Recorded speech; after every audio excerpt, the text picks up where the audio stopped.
Ya. Estamos en el día 10 de noviembre del año 2023, siglo XXI, Después de Cristo. después de Cristo. Y vamos a continuar y pasamos al tema, ya estuvimos revisando esto ayer, vamos a pasar al tema de las posiciones anatómicas. Las posiciones anatómicas son en las cuales vamos a colocar a los pacientes para mejorarle su posición clínica. De acuerdo a la diapositiva que vimos de motivación, de 3 pacientes, ¿cuáles eran los 3 pacientes? Un paciente que tenía dificultad respiratoria, un paciente que estaba en trabajo de parto, desmayado, había perdido la conciencia, y una paciente en trabajo de parto, ¿verdad? ¿En qué posición anatómica colocamos a estos pacientes para mejorar su condición clínica y poderles dar una buena atención? Y eso es lo que vamos a revisar. Entonces aquí tenemos las 3 primeras posiciones. En general, si podemos hacer una llavecita, tenemos un decúbito. Se llaman posiciones de decúbito. Decúbito dorsal o supino. Decúbito dorsal o supino. Supino. Recuerden que en posición anatómica estándar las manos están supinadas, ¿verdad? Están así. sí. O como comúnmente se llama, pero ya dejamos de ser comunes, boca arriba. Dice. Decúbito lateral, derecho o izquierdo, con modificaciones, rodilla flexionada ligeramente, esta extremidad así o sobre el tronco, esta de aquí hacia adelante o puesta su cabeza, pero generalmente se utiliza una almohadillita para que recline la cabeza y que no le cuelgue, ya, en vez de utilizar esto, porque de todas maneras presionando la cabeza, presionando la extremidad, hay compresión de vasos sanguíneos y de nervios aquí. Entonces, estar algún tiempo así en esa posición le va a afectar en la extremidad. Y el paciente que llega, ya de por sí, llega alterado, enfermo, trastornado o traumado, con traumatismo me refiero, entonces no le vamos a provocar un malestar mayor. Se lo trata de que se le darle confort. Y la decúbito prono o ventral. Prono, recuerden que prono es hasta ahora, boca abajo, hasta hoy, boca abajo. De en adelante hablaremos de decúbito ventral o prono, decúbito supino o dorsal. Entonces, estas son las posiciones. Ustedes como enfermeros, esta pregunta no le hago a los rehabilitadores, no le hago a nosotros porque son en otro contexto. Pero, ¿qué piensan ustedes de esta diapositiva? ¿Qué les llama la atención?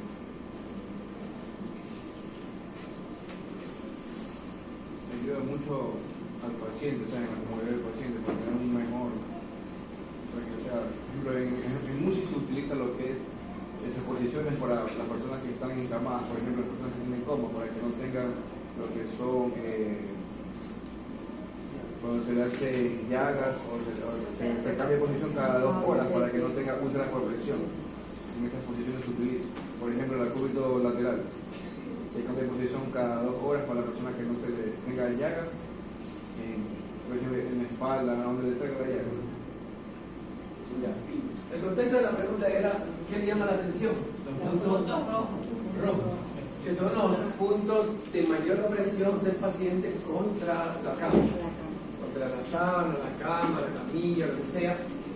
Entonces, estos son los puntos de mayor peligro que un enfermero no puede darse el lujo de permitir que el paciente que ingresa sin úlceras se le forme una úlcera por negligencia del enfermero. Por eso el enfermero, y es lo que dice el señor Alvarado, tiene que hacer el cambio de posición, rotar, airear la piel, hacer ventilación para que no se recaliente la piel, sobre todo en pacientes diabéticos. Los pacientes diabéticos son muy susceptibles de formarse este tipo de lesiones que se llaman las UPP, la úlcera por presión. ¿Ya? Eso es lo que hay que evitar.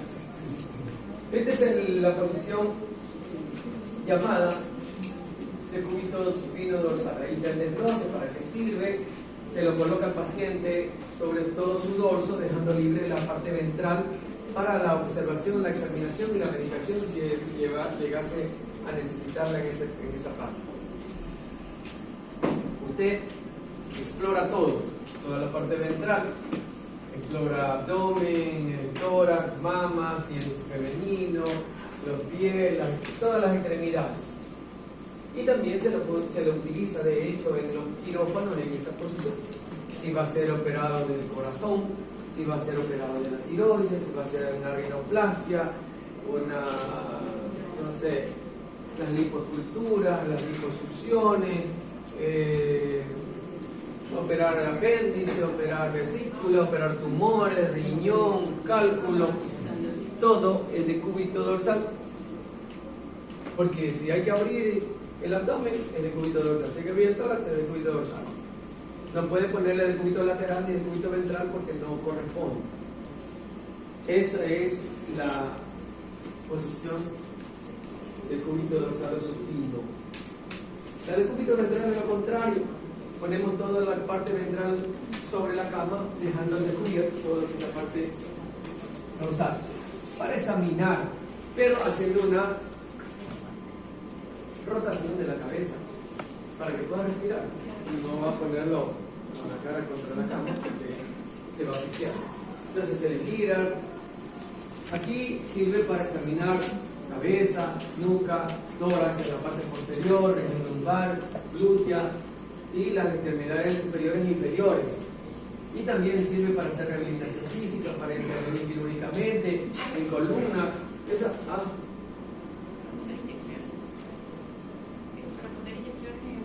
Sí, también para poner inyecciones, hacer medicación intraglútea y también cuando se quiere intervenir quirúrgicamente una hernia discal o corregir cualquier alteración de la columna, una escoliosis, se interviene, se abre todo lo que es la espalda, se interviene y se ponen unos fierritos, se pone con un perno,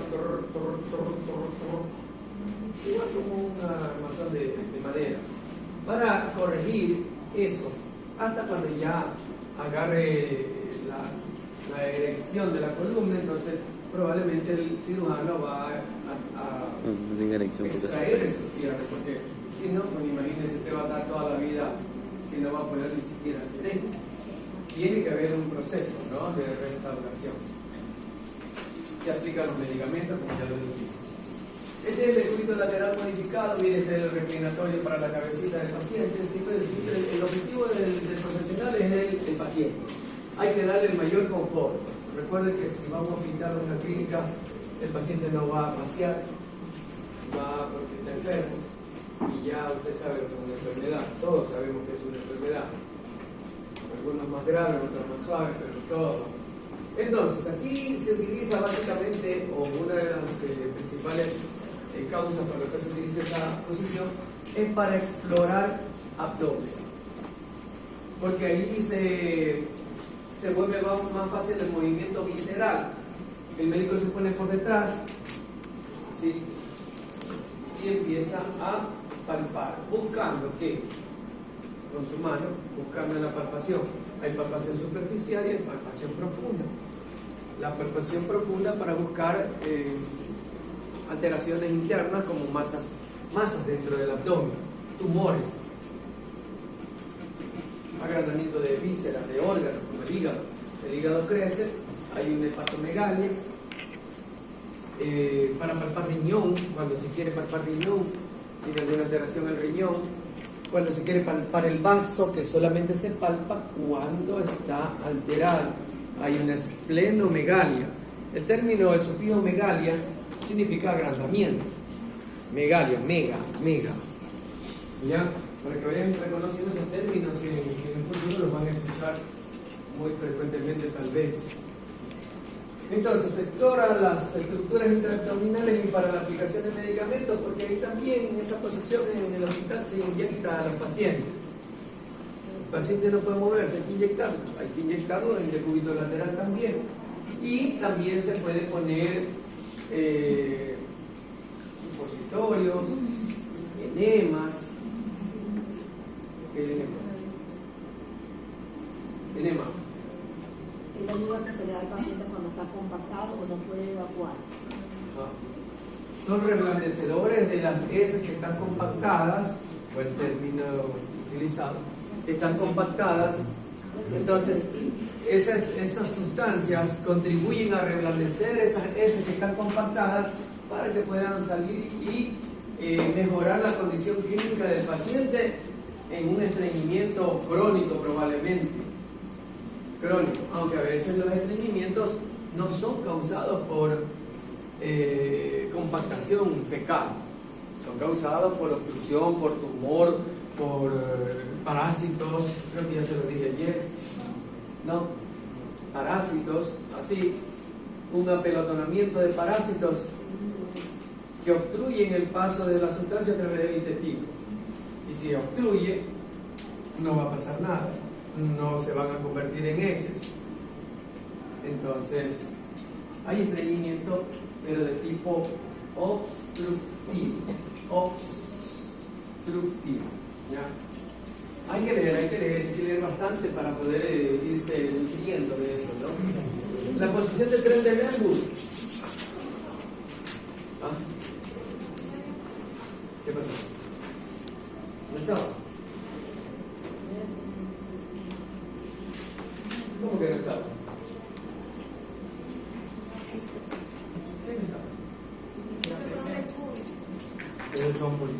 De cúbito.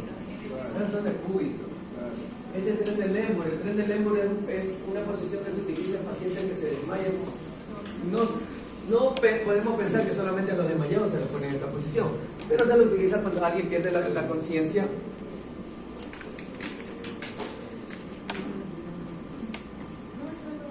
No. Cuando se pierde la conciencia, se llama lipotimia, o pacientes que están en shock hipovolémico, baja presión, baja de presión arterial. Entonces, lógicamente, alguien que tiene baja de presión va a provocar déficit en la oxigenación del cerebro, y entonces ahí empieza la desconexión. Se desconecta y el paciente sabe que se va a desmayar. El paciente sabe que se va a desmayar y empieza a agarrarse, se empieza a poner pálido, frío y cae. Y en la caída se da contra el suelo, su cabeza, y ya de un desmayo por un déficit transitorio de oxigenación se convierte en un trauma craneoencefálico. No se sabe. Si está solo, no se sabe contra qué se golpeó. Solamente cuando lo encontraron está inconsciente. Pero generalmente cuando es solamente un desmayo, se lo ponen en esta posición. ¿Para qué? ¿Cuál es el objetivo? ¿Ah? Para que la sangre retorne más rápidamente desde las extremidades hasta el corazón. Del corazón va a los pulmones, recarga de oxígeno, regresa al corazón y de allí va al cerebro, porque no va a ir esta sangre directamente al cerebro. El circuito no es así, ya lo vimos en cavidades corporales, en mediastino, en corazón y sus grandes vasos. La sangre tiene que retornar primero al corazón, de ahí va el pulmón y se oxigena porque elimina el CO2, de ahí retorna oxigenada y de ahí va y se distribuye por todo el cuerpo, incluido el cerebro. ¿Ya? ¿Y por qué sucede eso? ¿Por qué tiene que adoptarse esta posición?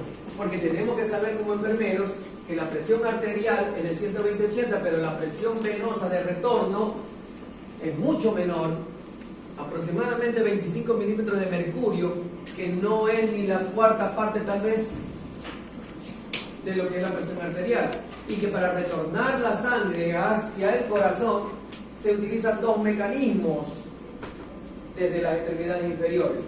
Se utiliza la contracción muscular que comprime las venas y hace que la sangre suba, y el sistema valvular que tiene las venas de las extremidades inferiores. Válvulas que se abren y después se cierran para impedir que el retorno se regrese la sangre hacia abajo. Eso tienen que aprenderlo porque esta es la base para el segundo nivel en circulatorio. En circulatorio. ¿Pregunta? ¿Cuáles eran los contracción muscular, porque los vasos sanguíneos venosos más de mayor contenido de volumen sanguíneo son los vasos sanguíneos internos de la extremidad. Es donde en ese sistema venoso se forman las varices internas que se llaman, porque las externas se notan en las venas superficiales, se notan, se hacen unas, primero comienzan con culebrillas, con telarañas, como telas de araña, ¿verdad? Y de ahí pues se van engrosando hasta que se hacen unos lindos cordones. ¿Ah? Bueno, esa tonalidad es ficticia, porque en realidad no hay nada morado en el sistema venoso. No me diga que va a decir que es azul morada, va a decir que es sangre azul la que hay ahí.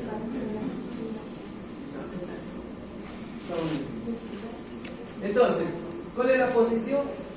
¿En qué ángulo? 45 grados de inclinación. La cabeza queda a infranivel de los pies, justamente para obtener ese efecto de retorno rápido hacia el corazón. En cambio, la posición antitren de Lemburg, antitren, es la contraria. ¿Qué se quiere en esta posición en 45 grados de inclinación? Los pies debajo del nivel de la cabeza, para evitar lo que se quiso con lo anterior, que la sangre retorne rápidamente al corazón. ¿Por qué? Porque si retorna rápidamente la sangre al corazón y de allí va al cerebro, esta posición que se utiliza en pacientes con traumas cráneoencefálicos, lo que hay es edema cerebral. ¿Saben qué es edema? Edema es lo que comúnmente le llamamos hinchazón. Así como a ustedes, a algunas señoritas se les edematizan o se les hinchan las piernas o los pies. ¿Eso por qué? Porque se expande por acúmulo de líquido. En un trauma craneoencefálico suele pasar que se edematiza el cerebro por el trauma. Entonces, si ya edematizado, el edema aumenta la presión intracraneal, el retornar la sangre rápidamente al cerebro va a incrementar mucho más la presión arterial. Haga de cuenta usted, para que sepan la analogía. ¿Qué es analogía? ¿Qué es analogía? Analizar. Comparar. Voy a comparar. Usted tiene dolor de cabeza. ¿Usted se ha agachado cuando tiene dolor de cabeza? Siente que le estalla la cabeza si se agacha. Si así nomás el dolor de cabeza hace sentir que se le aumenta la presión intracraneal. Imagínense un paciente que está con trauma craneoencefálico inconsciente. La cabeza ya de por sí ya tiene presión aumentada por el edema, y que se lo ponga en posición de tren de Lemburg equivocadamente, le va a perjudicar, porque aumentando la presión inclusive puede aumentar la presión de los vasos sanguíneos y provocarle la ruptura de algún vaso adentro. Vaso, que no es nada que tiene que ver con vasos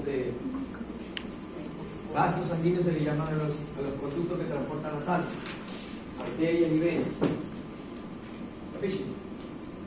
Ya. Condición ginecológica o de litotonía. Yo creo que ya algunas de las señoritas aquí presentes ya han pasado por esta cama, por esta camilla o esta mesa ginecológica. Se llama mesa ginecológica a pesar que está en decúbito dorsal con la nalga hacia el borde de la mesa, ¿verdad? Pero aunque está un poquito exageradita esta posición acá, ¿no? Generalmente de aquí, de la mesa, salen unos estribos y aquí descansa la pierna, por eso también se llaman pierneras o estribos, donde ponen las pantorrillas y ahí pues descansa, porque ahí se le va a calambrar las extremidades. Está muy arriba, ¿no? Entonces, en una mesa moderna, las extremidades de la paciente entran en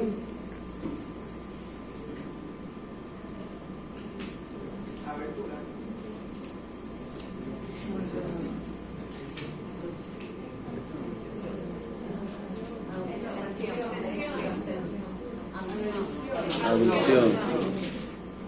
Aducción. Abducción. Hable bien. Abducción.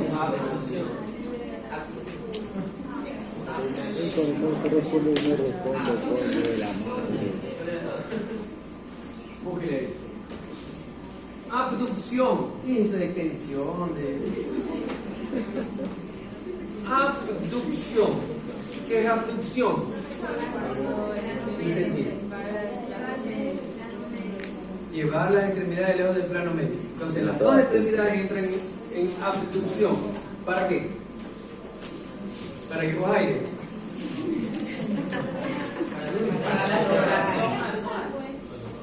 Para la exploración manual. Ya de uno le entra ahí a manipular. Ya, pero usted puede leer, por eso yo le digo, las diapositivas son diapositivas, no son material de estudio. Usted primero tiene que hacer los procedimientos semiológicos, tiene que observar primero, antes de manipular. Le ruego por favor que guarde ese celular, última vez que se lo digo, guárdelo. Guárdelo.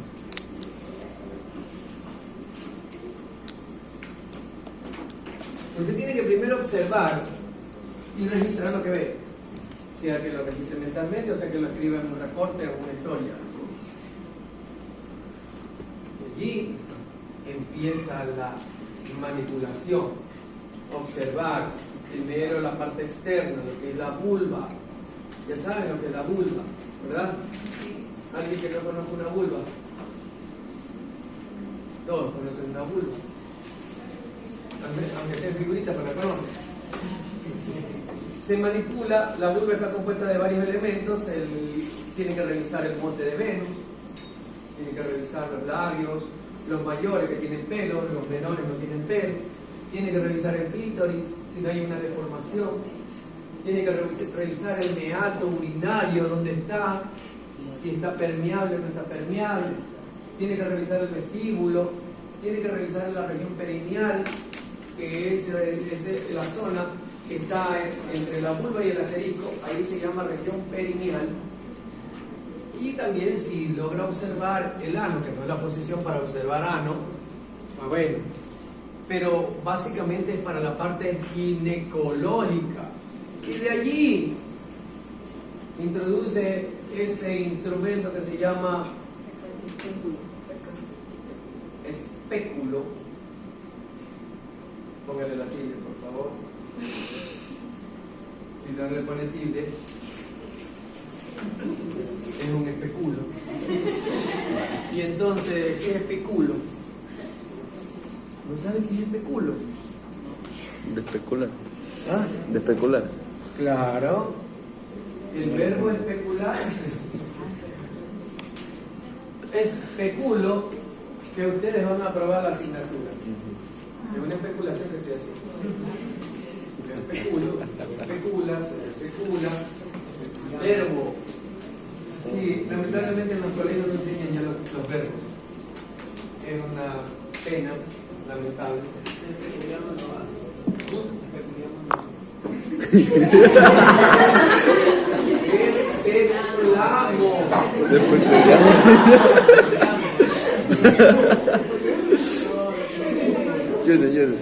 Después. Eso fue una broma, ¿verdad?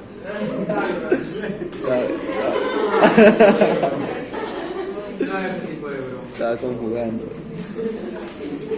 Bien, entonces ahí con el espéculo, ¿qué nos permite ver? La parte interna, las paredes vaginales, y ver si no hay úlceras, llagas, si hay excrescencias, pólipos, tumores. Sí, a veces puede haber fisuras, laceraciones, producto del mitiquique muy fuerte. Se lesionó la parte interna. Y también se observa al fondo, el fondo del saco vaginal, y se observa el cuello uterino.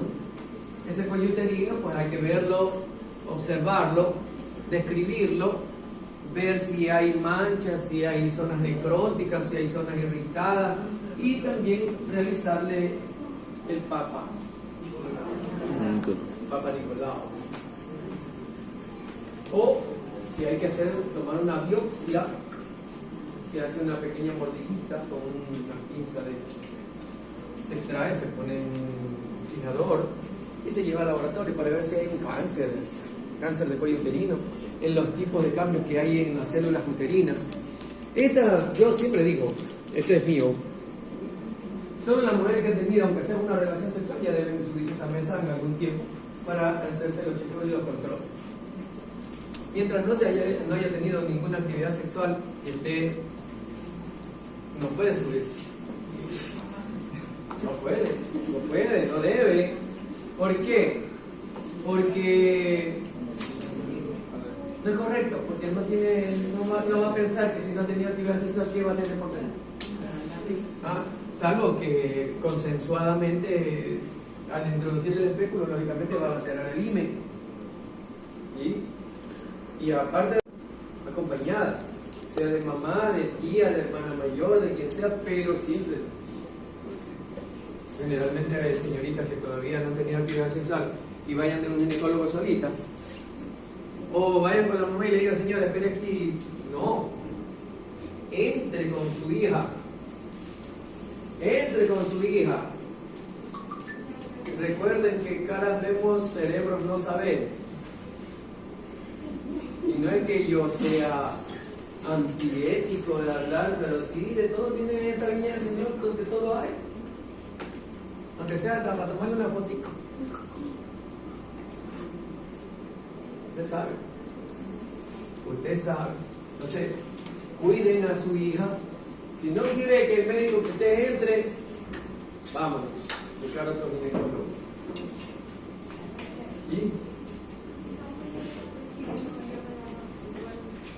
Si usted es mayor de edad y va con su mamá y la dejan afuera y usted entra solo con el médico, usted es su responsabilidad, pero no sabe qué va a pasar ahí dentro de la mesa de examinación. Le digo, puede ser hasta con una fotico, usted ni se da cuenta porque está mirando. Y no sé, o sea, yo siempre soy previsivo, ¿no? Previsivo. Hay médicos honestos, médicos correctos, puede haber de los otros y nos puede tocar, entonces mejor es prevenir que lamentablemente pueda aparecer por ahí en alguna revista médica sin consentimiento y usted va a reconocer la suya. Entonces, ¿de dónde? ¿Quién autorizó?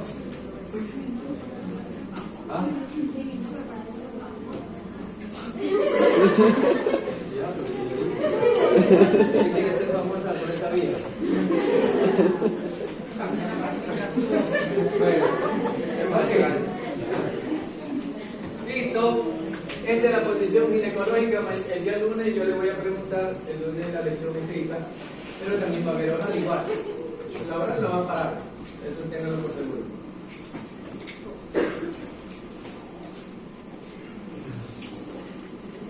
¿Qué te quiere estresar?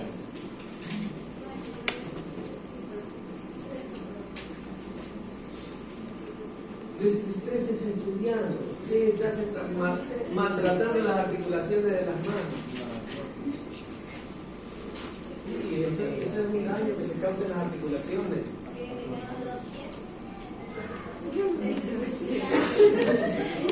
Se le van a hacer el chueco así.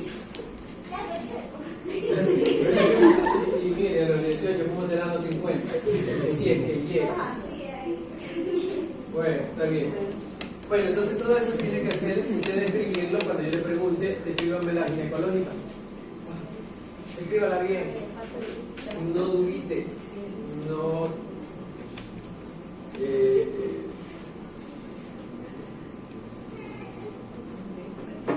Hágalo bien. Esta es la posición de Fowler. La posición de Fowler es colocar al paciente semisentado en ángulo de 45 grados. Esta posición se utiliza siempre para pacientes que tienen trastornos cardiovasculares y respiratorios. En este caso, la posición cardiovasculares y respiratorios ya les he dicho. Lo uno afecta a lo otro y viceversa. Los trastornos cardiovasculares afectan al sistema respiratorio y viceversa. Entonces, el paciente va por una vía o por la otra va a tener dificultad para respirar, que se llama disnea, dificultad para respirar. Entonces, cuando un paciente está con dificultad para respirar, no solamente piense que puede ser respiratorio y que tiene algún proceso bronquial, obstructivo, asmático, lo que sea.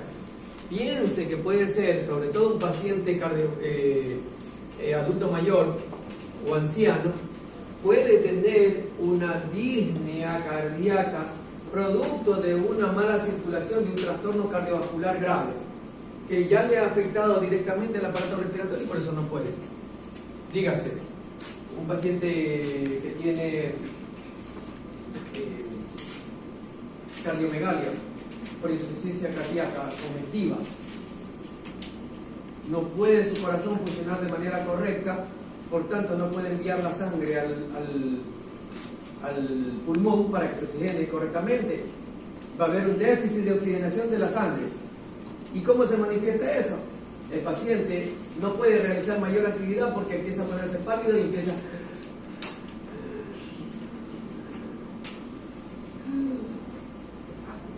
Porque el cuerpo le manda oxígeno, pero el corazón no está cumpliendo su función. Y se manifiesta a través de la dificultad respiratoria. Eso para que lo tengan en cuenta ahí. O sea, se examina también lo que está aquí. El cuello, el tórax, las mamas masculinas y las mamas femeninas, porque a veces puede haber que tenga, no es muy común, pero los varones puedan tener alguna tumoración mamaria. Sabemos que las mamas en el varón están atrofiadas, pero siguen siendo mamas, se llaman mamas. Y que cuando crece la mama en un varón, se llama ginecomastia. Ginecomastia. Mastia, masto, mama. Gineco, una forma femenina de una mama masculina. ¿Se entiende? Eso, facilito, es desglosar palabras e interpretar lo que significan las palabras. La posición de semi-Fowler es la que se utiliza a renglón seguido después de que el paciente está convaleciendo de haberse salido de la crisis respiratoria que tuvo. Y como está ingresado, pues entonces se lo ponen en esta posición de 30 grados, la otra de 45, 30 grados para que convalezca, tenga confort, descanse, duerma, se recupere, mientras está siendo medicado. Y las camas ahora, pues ya usted ve que las camas son electrónicas, botoncito, y al paciente lo hacen un 8, si quiere levantarlo, si quiere bajarlo, subirle, bajarlo, hasta ponerlo de lado, creo que ya hay camas para cambiar la sábana. Sí. ¿No ha visto? No hay. ¿Cómo que no hay? Yo ya las he visto, si yo las he visto en mi mente, ya hay. En el acto ya no llega, cuando llegue en el piso. ¿Ah? En el acto ya no llega, cuando llegue en el piso. ¿En dónde trabaja usted? ¿Verdad? En el acto. Pero todavía no llega, solo en el lado. Pero yo ya las veo en mi mente. Ya, eso sí, porque ya llega no llega. Hasta para hacer la persona. Para media cama hace girar al paciente para que el enfermero, que a veces hay enfermeros chiquitos que no tienen fuerza, entonces el paciente, la cama lo vira para limpiarlo, para asearlo, para cambiarle la sábana. Después del otro lado, vea, ya debería de alguien ponerse pila con mi idea de hacer ese tipo de cama. Del otro lado lo mismo, y entonces se termina de hacer el cambio de cama, al aseo del paciente, la limpieza con espuma o lo que sea, yo no sé, esas cosas, yo no entiendo nada de eso. Se utiliza la media sábana, por eso se utiliza la media sábana. Claro, pero eso es arcaico, eso es, digamos que criollo. Pero ya deberían de haber las camas que hagan ese trabajo, más técnico, más sofisticado. Claro, lo pone en posición, posición lateral y ahí se le cambia con la media Sí, cama. pero eso ya, repito, eso es criollo, eso es así. Pero debería en las camas hacerlo, ¿no? El paciente, Debería, por un año. pero ya están en mi mente. Ahí la mayoría de Ya enfermeras. no mejor ya están en algún lado de alguna. Cuando las hagan me avisa para no forzar tanto. La mayoría de enfermeras estarían en la columna. en la Claro, porque nosotros movemos pesos, 90, 80, 120. Por eso les digo, para que no hagan fuerza los enfermeros cuidándole su salud. Póngase que por levantar o mover ese paciente se hernia.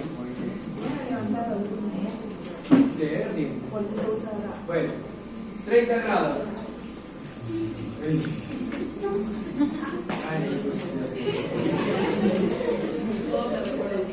Esa posición, esta es la posición que sirve para examinar el asterisco.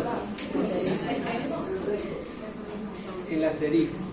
Usted no puede observar el recto. ¿Qué es eso de observar el recto si el recto está por dentro? Que tenga rayos X en sus ojos. Pero el ano sí se puede. El asterisco, estoy diciendo, el asterisco que lo puede observar. Y ahí puede ver si hay fisura. La posición es esta. Se llama posición de gendo pectoral o de maometana. Pero ya no se le debe utilizar el término maometana para no herir susceptibilidades. Pero se le atribuyó ese término porque los maometanos, o musulmanes, o sea, se postran para sus alabanzas en esa posición. En esa posición se arrodillan, levantan la cadera, bajan el tórax al piso y allí están en esa posición. Acá hay una modificación, la cabecita sobre, pero esta es antigua. Esta es antigua. Esta es la moderna. Hay mesas modernas, en el Bernaza hay, ya en zona de proctología hay esto. Almohadillita aquí para el huesito de la cabeza, almohadillita para la pelvis, almohadillita para las rodillas. Recuerden que ahí en la tibia hay una protuberancia, un relieve óseo que se toca. Hay unos que no la tienen muy grande, otra pequeña, pero igual arrodillarse en algo duro duele. ¿Ya? Entonces, le hacen tan bonito, tan cómodo que el paciente, mientras le hagan en el asterisco, se duerme. Se pega su ruca ahí. Y allí se observa fisuras anales, hemorroides externas y las internas que se exteriorizan por los pujos. Se observan fístulas anorrectales y también se observan, en este caso ya lesiones de tipo de transmisión sexual. Pero sexual, ¿por qué? Fijamos. Porque hay la perversión de son pecadores. acto sexual peneano. Es una perversión sexual. Entonces, ahí, si alguien está contagiado, contagia al ano. Hay señoras que tienen lesiones en su ano porque su marido pues se las contagió. Marido pervertido. Bueno, y ahí también hay verrugas, tumores, cáncer de ano por papiloma. Imagínense un cáncer de ano, ya debe tener listo el lote donde lo van a enterrar o lo van a enterrar. Porque el papiloma a largo plazo la raza se lo lleva. Así que tengan en cuenta eso. No digo que tengan en cuenta de perros, sino que tengan en cuenta como profesionales que van a encontrar ese tipo de casos en cualquier parte. ¿Ya? Y se explora todo eso. Y también se hace ver, aunque tampoco ya se utiliza el tacto rectal para la próstata. En vez del tacto rectal, en vez de los deditos, que solamente lo que hacen es tocar así a través de la pared del recto, se introduce un transductor, digamos que un poquito más largo que esto, más gruesito que esto, algo así como un pene largote. Vea, recubierto de un preservativo. Y eso le ponía a los hombres. Sí. Eso se llama ecografía transrectal, así como la transvaginal, es lo mismo. Oye, no se hace. Pero en la vagina Se hace prevención. pasa, pero en el recto, algo pero si le vienen, le ponen, si lo aparte del lubricante tiene que tener algo anestésico para que silocaína. Entonces el señor pues lo va a aceptar de buena manera. Y ahí sí, con el ecógrafo puede determinar lesiones internas de la próstata que con una sola palpación no se va a determinar, porque con los dedos lo que se puede determinar es aumento del tamaño de la glándula, que ya es un diagnóstico porque hay hipertrofia prostática. De ahí a saber si es benigna o es maligna, lo podría determinar la ecografía y una biopsia prostática. Y listo. Y más los marcadores tumorales que salen en sangre, paz. Se muere o sigue viviendo el prostático promiscuo que... Por eso, caballeros, ya que valga la oportunidad, cuiden su próstata. Dejen la masturbación, dejen la promiscuidad, dejen de andar como gallo bello, como grillo, brincando de aquí para allá. Digo, para ver que puedan llegar hasta estas edades y más allá sin problemas prostáticos. Porque les cuento, señores, pónganle pausa a esto por favor.